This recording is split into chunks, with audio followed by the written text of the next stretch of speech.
billionaire big government partisan and Obama administration ally George Soros, shown, provided at least $33 million in a single year to radical leftist groups orchestrating protests and unrest in Ferguson, Missouri, and nationwide, according to an explosive investigation into filings of the globalist financier tax-exempt Open Society foundations. Dozens of Soros-funded outfits helped lobby the media, bus in AstroTurf protesters and community organizers, coordinate propaganda messaging, create an echo chamber, and more, the Washington Times revealed. In other words, Soros, a key globalist establishment figure, was helping to provide pressure from above, and pressure from below, in the war on local police. Based on the establishment media's non-stop parroting of the Soros-funded propaganda, the relative success of the strategy was plain to see.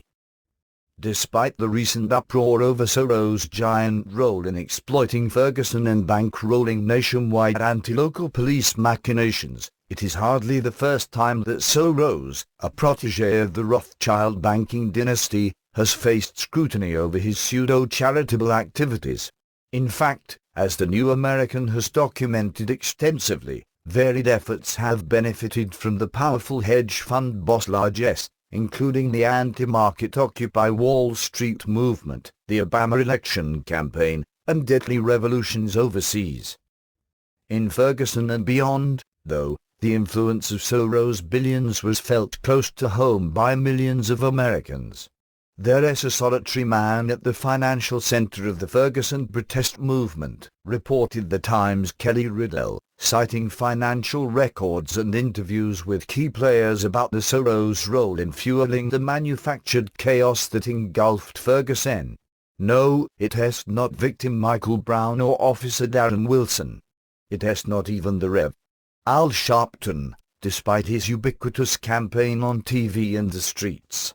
Rather, it has liberal billionaire George Soros, who has built a business empire that dominates across the ocean in Europe while forging a political machine powered by non-profit foundations that impacts American politics and policy.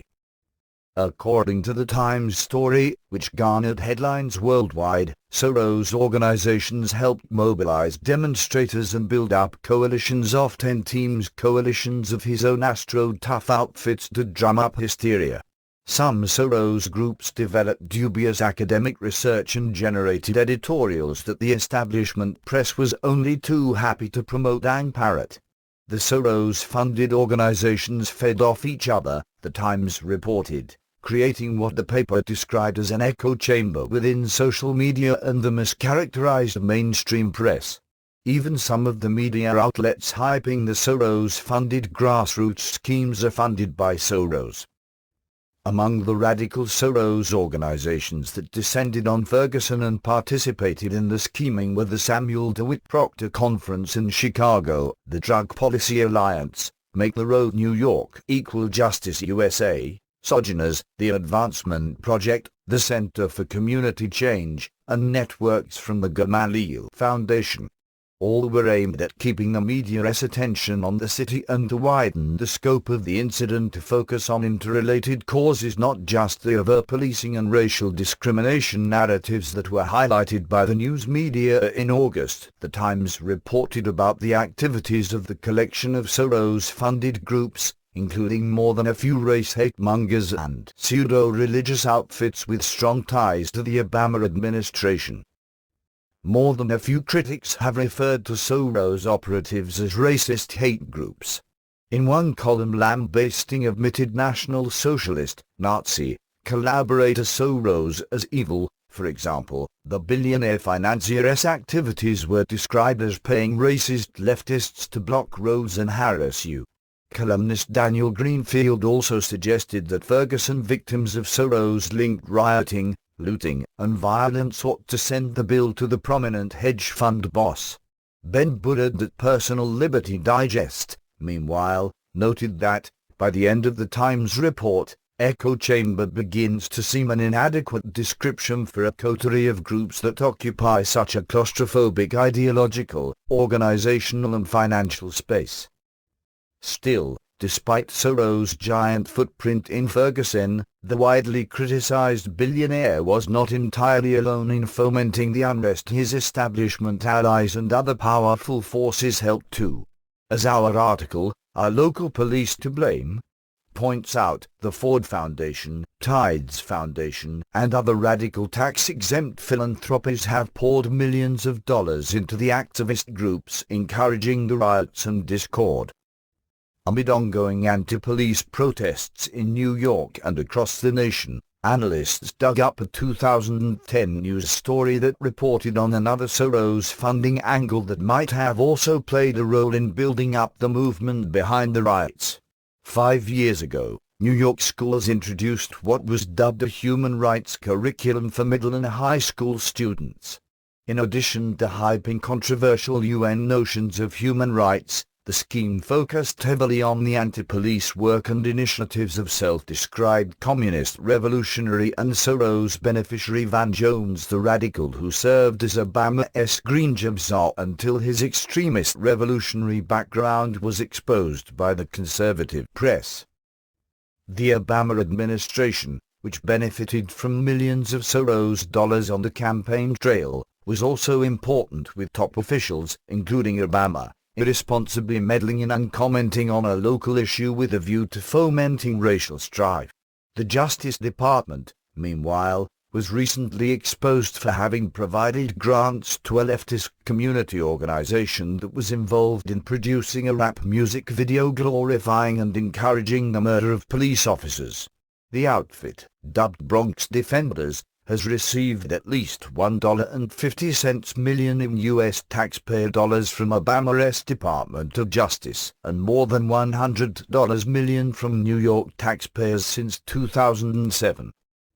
Obama's Organizing for Action outfit is currently involved in training 10,000 progressive community organizers to fan out across America and transform the nation.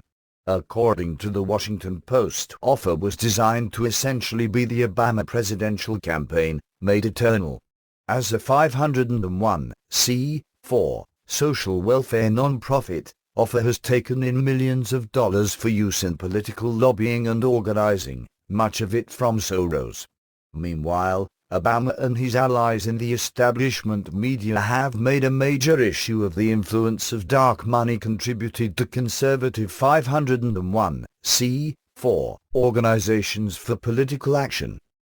As the New American reported extensively, the dictator-dominated United Nations was also constantly seeking to stir up unrest and attacks on the unalienable rights of the American people by cynically exploiting the deaths of Trayvon Martin in Florida, Michael Brown in Ferguson, and Eric Garner in New York. From attacking gun rights and the U.S. justice system to demanding that local American police departments adhere to international standards and international law, the UN boss and hordes of his human rights bureaucrats were constantly interfering in U.S. affairs. Even after the police officers involved were cleared of criminal wrongdoing by their peers, the UN did not let up, at least until 2 New York City police officers were murdered amid the Soros-funded and UN-backed hysteria. Soros, of course, is a big fan of the United Nations and has funded numerous UN reports, commissions, and programs over the years.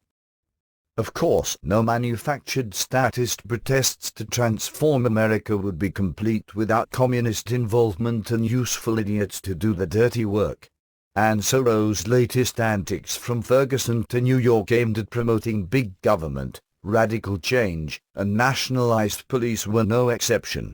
While most of the establishment press never bothered to report it, conservative-leaning websites and sources were quick to point out that the signs held by many of the demonstrators across America were produced and supplied by the Revolutionary Communist Party, USA, as the signs themselves admitted, even including an internet address for the totalitarian party's website. The Communist Party USA was also busy hyping and participating in the alleged movement. If the establishment media did its job and reported the facts rather than concealing them to advance the cause of progressivism, none of this would be a surprise to most Americans. In fact, the coalitions and campaigns would probably never have happened to begin with. Instead, the wildly mischaracterized mainstream media was too busy frothing about the Koch brothers while justifying and glorifying rioting and looting to inform its dwindling readership about the facts.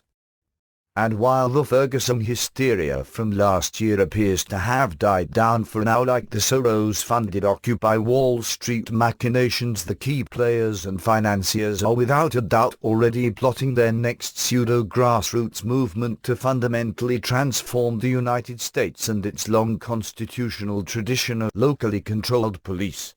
Until they are properly exposed, Soros and his allies will continue to effectively provide the pressure from above and the pressure from below.